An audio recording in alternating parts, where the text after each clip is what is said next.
বিশ্বকাপে দলগুলোর কম্বিনেশন কেমন হবে, স্কোয়াড কীরকম হবে, কে কে সুযোগ পাবেন, কোন কোন ভূমিকায় সুযোগ পাবেন, কোন ফরমেশনে, কোন ট্যাকটিক্সে, কোন ভূমিকাতে তারা খেলবেন, এটা নিয়ে মোটামুটি 80 থেকে 90% আমরা কিন্তু শিওর হয়ে গিয়েছি। আরও বেশি শিওর হয়ে গিয়েছি এই ফিফা ইন্টারন্যাশনাল ব্রেকে। আর্জেন্টিনার কথাই ধরুন, আর্জেন্টিনার কিন্তু এই ফিফা ইন্টারন্যাশনাল ব্রেকে স্পেনের সঙ্গে ফিনালিসিমা খেলার কথা ছিল, কিন্তু আপনারা জানেন যে মাঠ নিয়ে জটিলতার কারণে শেষমেশ আর্জেন্টিনা ফিনালিসিমা খেলতে পারেনি। সো ফিনালিসিমা যেহেতু খেলতে পারেনি, তাই শেষ মুহূর্তে তারা এই ইন্টারন্যাশনাল ব্রেকে কোন কোন দলের এগেনস্টে ম্যাচ খেলবে এটা নিয়ে কিন্তু একটা সংশয়ের সৃষ্টি হয়েছিল, কনফিউশনের সৃষ্টি হয়েছিল। আদৌ কি আর্জেন্টিনা ম্যাচ খেলবে কিনা সেটা নিয়েও কিন্তু একটা সংশয় ছিল। আর্জেন্টিনা আফ্রিকার দুটো দেশ মরিতানিয়া এবং জাম্বিয়া, এই দুই দেশকে লাস্ট মোমেন্টে আমন্ত্রণ জানিয়ে দুটো ম্যাচ খেলেছে, এবং ওই দুটো ম্যাচের মধ্যেই কিন্তু আমরা কোচ লিওনেল স্কালোনির মাইন্ডে কি কি চলছে না চলছে এটার মোটামুটি আমরা কিন্তু একটা ধারণা পেয়েছি। আর্জেন্টিনার মিডফিল্ডের কম্বিনেশন কীরকম হবে, কে স্টার্ট করতে পারেন, কে বেঞ্চে থাকতে পারেন, বেঞ্চ থেকে এসে কার কি ভূমিকা থাকতে পারে, আর্জেন্টিনার ফরমেশনটা কেমন হবে, এটাও নিয়ে কিন্তু আমরা মোটামুটি একটা ধারণা পেয়ে গিয়েছি এই ইন্টারন্যাশনাল ব্রেকের মাধ্যমে জাম্বিয়া এবং মরিতানিয়ার এগেনস্টে ম্যাচে। এখন ওই মিডফিল্ড কম্বিনেশনটা নিয়েই আজকের এই ভিডিওতে মেইনলি ডিসকাস করব। এই দুই ম্যাচে আমরা কি কি অবজার্ভ করলাম স্পেশালি রিগার্ডিং আর্জেন্টিনাস মিডফিল্ড, সেটা নিয়ে ডিসকাস করার জন্য আজকের এই আয়োজন। ফার্স্ট ডে মরিতানিয়ার এগেনস্টে আর্জেন্টিনার একাদশটা ছিল অনেকটা এরকম। সেখানে মিডফিল্ডের কম্বিনেশনের মধ্যে Alexis Mac Allister was placed as a defensive midfielder, solo number 6 বা ডিফেন্সিভ মিডফিল্ডার। তার ডান দিকের নাম্বার 8-এর ভূমিকাতে ছিলেন এনজো ফার্নান্দেজ, এবং তার বাম দিকের নাম্বার 8-এর ভূমিকাতে ছিলেন থিয়াগো আলমাদা। এবং 4-3-3 ফরমেশনের সামনে 3জন ফরওয়ার্ড বলা হলেও ডান দিকে কিন্তু এই ম্যাচে শুরু থেকে মেসি খেলেননি। এই ম্যাচে খেলানো হয়েছে এই রোলে নিকো পাসকে। আপনারা সবাই জানেন যে ইটালিয়ান সেরিয়ার কোমোর হয়ে দুর্দান্ত খেলছেন এই খেলোয়াড়টি। তিনি এই ম্যাচে ফার্স্ট হাফে মেসির জায়গায় অর্থাৎ রাইট উইংয়ের এই স্লটগুলোতে খেলেছেন, কিন্তু তাকে রাইট উইঙ্গার বলা হলো। খেলা যখন স্টার্ট হলো তখন আমরা দেখলাম যে তিনি বেসিক্যালি মিডফিল্ডেই নেমে আসছিলেন, অনেকটা রাইট মিডফিল্ডারের মতো, এবং উপরে জুলিয়ান আলভারেজের সঙ্গে নিকো গনজালেস এভাবে ডিরেক্টলি লেফট উইং থেকে ঢুকে যাচ্ছিলেন, which was kind of making Argentina in a 4-4-2 formation.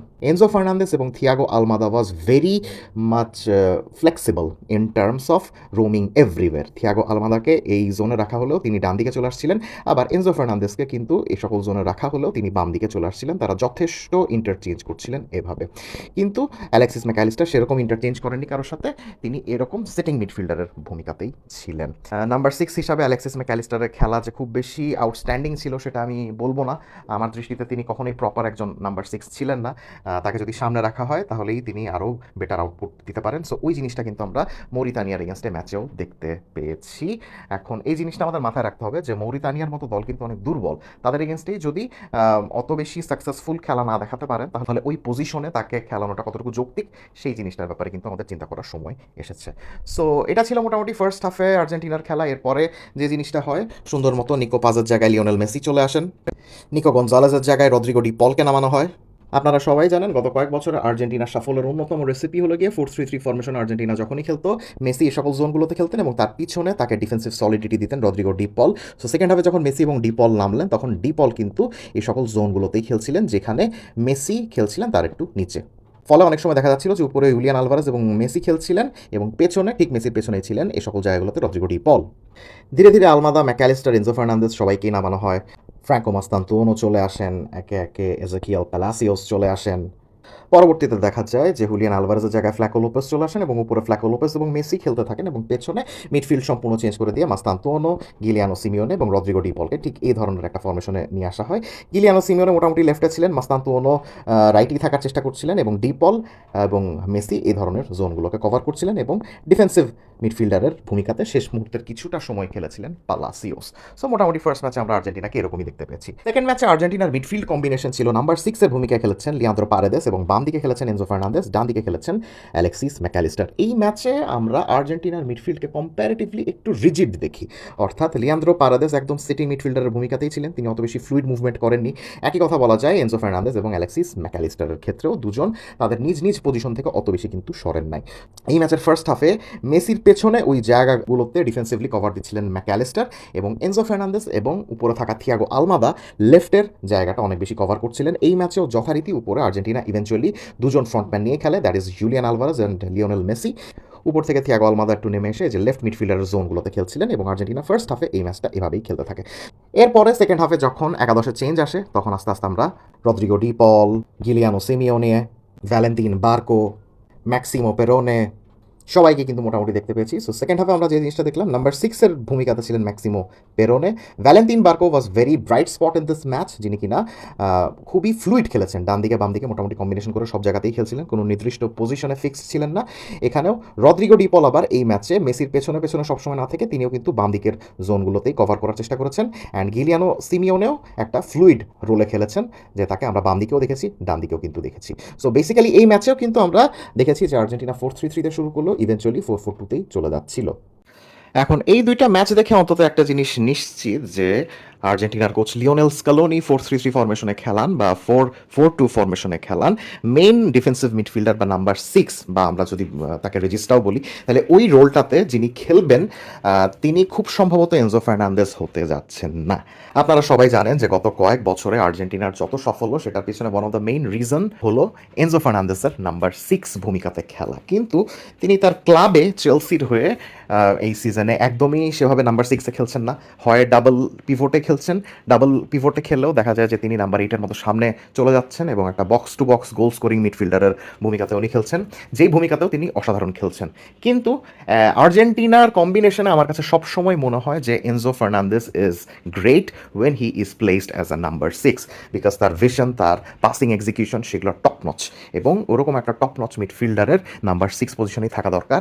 এবং আমাদেরকে মনে রাখতে হবে যে এনজো ফার্নান্দেজ নাম্বার 6 ভূমিকাতে ছিলেন দেখে কিন্তু আর্জেন্টিনা গত বিশ্বকাপ জিততে পেরেছিল। সো তাকে খুব সম্ভবত আমরা এই বিশ্বকাপে নাম্বার 6 ভূমিকাতে দেখছি না। যদি না দেখি তাহলে সেই বিষয়টা আর্জেন্টিনার জন্য বেশ ভালো রকমের একটা কনসার্ন হতে যাচ্ছে বলে অ্যাটলিস্ট আমার কাছে মনে হয়। বিকজ চেলসির হয়ে আমরা দেখেছি যে তিনি গোল স্কোরিং মিডফিল্ডার এর ভূমিকাতে বেশ দুর্দান্ত হলেও অফ দ্য বল সিচুয়েশনে যখন অতিরিক্ত প্রেসিং টিমের এগেনস্টে আর্জেন্টিনা পড়বে, তখন ওই নাম্বার 8 ভূমিকাতে তাকে যদি প্রেস করতে হয়, তাহলে প্রেস করতে করতে তিনি যখন হাঁপিয়ে যাবেন, তখন পরবর্তীতে তার পায়ে যখন বল আসবে, তখন কিন্তু উনি ওরকম পাসগুলো সঠিক মতো এক্সিকিউট নাও করতে পারেন, যে সমস্যাটা আমরা কখনো কখনো চেলসির হয়ে কিন্তু তার খেলাতে দেখেছি। So it will be better if coach Lionel Scaloni places him as a number 6, যাতে তার এনার্জিটাও অত বেশি ওয়েস্ট না হয়। কিন্তু এই দুটো ম্যাচে আর্জেন্টিনার খেলা দেখে আমার কাছে মনে হচ্ছে যে নাম্বার 6-এ হয়তো বা এনজোকে কনসিডার করছেন না coach Lionel Scaloni. Hope I am wrong. Number 6-এ যদি এনজো না খেলেন, সেক্ষেত্রে খেলার সম্ভাবনা সবচাইতে বেশি অ্যালেক্সিস ম্যাকঅ্যালিস্টার বা লিয়ান্দ্রো পারেদেসের। এখন নাম্বার 6-এ ভিশন এবং পাসিং এক্সিকিউশনটা অনেক বেশি গুরুত্বপূর্ণ। এখন এনজো ফার্নান্দেসের যেরকম ওই ভিশনটা রয়েছে এবং তার যে পাসিং এক্সিকিউশন করার ক্ষমতা রয়েছে, সেটা কিন্তু অ্যালেক্সিস ম্যাকঅ্যালিস্টার অত বেশি নাই। প্লাস নাম্বার 6 হিসাবে যেরকম ডিফেন্সিভ অ্যাবিলিটি থাকা দরকার এবং যেরকম প্রেস করার ক্ষমতা থাকা দরকার এবং ট্যাকল দেওয়ার যেরকম টাইমিংয়ের দরকার আছে, সেই টাইমিংটা বা ওইরকম ডিফেন্সিভ সলিডিটিটা কিন্তু অ্যালেক্সিস ম্যাকঅ্যালিস্টারের মধ্যে নেই। আপনারা জানেন যে আমি অনেক ভিডিওতে এটা ব্যাখ্যা করেছি। সো লিওনেল স্কালোনি যদি চিন্তা করে থাকেন যে না, আমি নাম্বার 6-এ ম্যাকঅ্যালিস্টারকে রাখবো, তাহলে কিন্তু আর্জেন্টিনার জন্য একটা সমস্যা হতে পারে, যেহেতু আর্জেন্টিনা বিশ্বকাপে বেশ কিছু প্রেসিং টিমের এগেনস্টে খেলবে। ফার্স্ট রাউন্ডে তারা অস্ট্রিয়ার মতো একটা সুপার প্রেসিং টিমের এগেনস্টে কিন্তু খেলবে। সো এই দুই ম্যাচ দেখে আমার কাছে মনে হয়েছে যে probably Lionel Scaloni, Leandro Paredes, Alexis Mac Allister এবং ম্যাক্সিম পেরোনে, এই তিনজনকে নাম্বার 6-এর ভূমিকাতে মেইনলি খেলাচ্ছেন, এবং এনজো ফার্নান্দেস হয়তোবা নাম্বার 8-এর ভূমিকা থেকে কখনো কখনো পেছনে নেমে এসে আর্জেন্টিনাকে সাহায্য করবেন পাসিং এক্সিকিউশনের ক্ষেত্রে। অ্যান্ড আর্জেন্টিনার মিডফিল্ডের আরেকটা ইম্পর্ট্যান্ট যেই পিস, সেটা হলো গিয়ে মেসি যেই পজিশনে খেলেন, সেই পজিশনের পেছনে কে খেলবেন, অর্থাৎ আর্জেন্টিনার মিডফিল্ডকে ওইরকম প্রেসিং এবং ওইরকম টেন্যাসিটি বা ডিফেন্সিভ অ্যাবিলিটি কে প্রদর্শন করবেন, অর্থাৎ রদ্রিগো ডি পল রোল। রদ্রিগো ডি পলের ফর্ম অনেক খারাপ, তিনি আর্জেন্টিনার একাদশে জায়গা একরকম হারিয়েছেন বলে আমরা বলতে পারি। সো রদ্রিগো ডি পল যদি না খেলেন, তাহলে ভ্যালেন্তিন বার্কোকে দেখেছি আমরা, নিকো পাজকে দেখেছি আমরা, গিলিয়ানো সিমিওনেকে দেখেছি এবং আমরা থিয়াগো আলমাদাকে দেখেছি। সো আমার কাছে মনে হয় যে ভ্যালেন্তিন বার্কো এবং নিকো পাজ, এই দুজনকে যদি মোটামুটি ওই রোলের জন্য প্রস্তুত করা হয়, তাহলে হয়তোবা বেটার হবে। Specially I will love if Valentin Barco gets the role, because তার মধ্যে ওই এনার্জিটা রয়েছে, তার মধ্যে ওই এনার্জি এবং অ্যাগ্রেশনটা রয়েছে। অ্যান্ড ভ্যালেন্তিন বার্কোর আরেকটা অনেক বড় গুণ, তিনি মাঠের মধ্যে তার মুভমেন্ট এবং তার পজিশনিংয়ের মাধ্যমে অনেক ফাউল অ্যাট্রাক্ট করতে পারেন। প্রতিপক্ষের খেলোয়াড়েরা তাকে অনেক বেশি ফাউল করতে যায় বা অনেক বেশি অ্যাটেনশন দেয়। এটা কিন্তু লিওনেল মেসির জন্য একটা সুবিধার বিষয় হতে পারে, বিকজ ভ্যালেন্তিন বার্কো যদি ওই সকল জোনগুলোতে অপোনেন্টের অ্যাটেনশন অ্যাট্রাক্ট করেন বা ফাউল অ্যাট্রাক্ট করেন, তার মানে স্বাভাবিকভাবেই মেসির প্রতি ওই অ্যাটেনশনটা কিন্তু প্রতিপক্ষের নাও থাকতে পারে।